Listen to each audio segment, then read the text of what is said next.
Hi everybody, I hope you're having a great day. In this video I'm going to be covering Killer Croc. He made his very first appearance in Detective Comics issue number 523 that was released in February of 1983. His real name is Waylon Jones, but in his first, more intelligent iteration as a criminal mastermind, he was also known as King Croc, although this version has been retconned. Croc is a powerful metahuman that stands 7 feet 5 inches tall and weighs 686 pounds, typically having orange or yellowish looking eyes, no hair, and greenish scaly skin.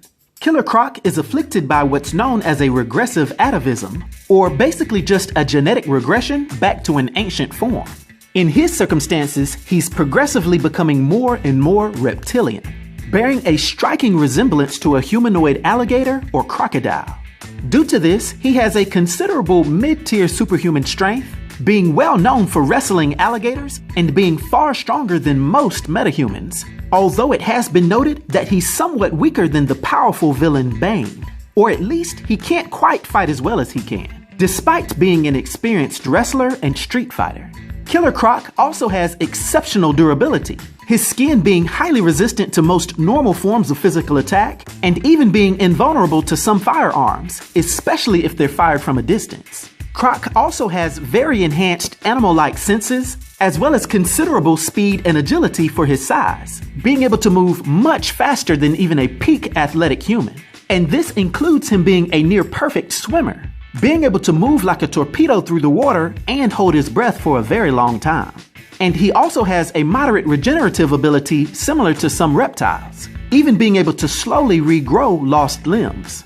The only glaring weakness that the new iteration of Killer Croc has is that he has a diminished intellect, with his advanced mutation making him more and more animal-like, although this could be seen as a plus since it makes him far more ferocious and savage in battle. Now, Waylon grew up in a poor neighborhood in Gotham City, living a rough life with his Aunt Flowers after his mother passed away and his father abandoned him. His aunt was there, but her drinking and her despising of the way he looks made for a rough upbringing. You see, he was born with a rare medical condition that made scales start to slowly form over the years all over his body, also eventually giving him jagged teeth and claws.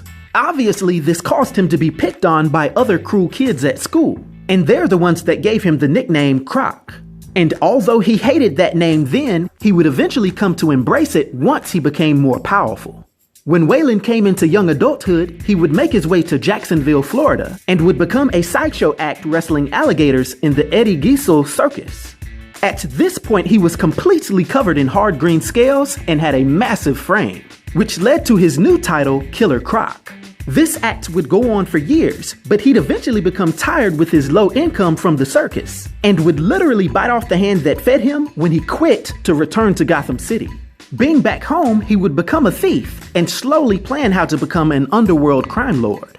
Croc's activities would soon bring him on the radar of Batman and the original Robin. And although the two heroes would bring him to justice, Killer Croc had a knack for repeatedly, over and over again, escaping from Arkham Asylum.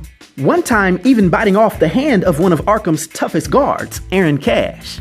Killer Croc has gone on to have many different adventures over the years, and with his skewed moral code, he would befriend some heroes like Arsenal, but yet work for other criminals, such as Catwoman. But regardless of him waffling back and forth, he's also been known to protect those that live in Gotham's sewers. But beware, because somewhere deep down in his heart, he still has that seething anger and animalistic urge that he has to get out every now and then. Now, due to his powers and abilities, and his influence on the DC universe, for my 1 to 10 rating, I'll give Killer Croc a rating of 6, which is an expert rating. I hope everyone enjoyed this video. I'll talk to you next time. Be sure to like, subscribe, and join the new Sage.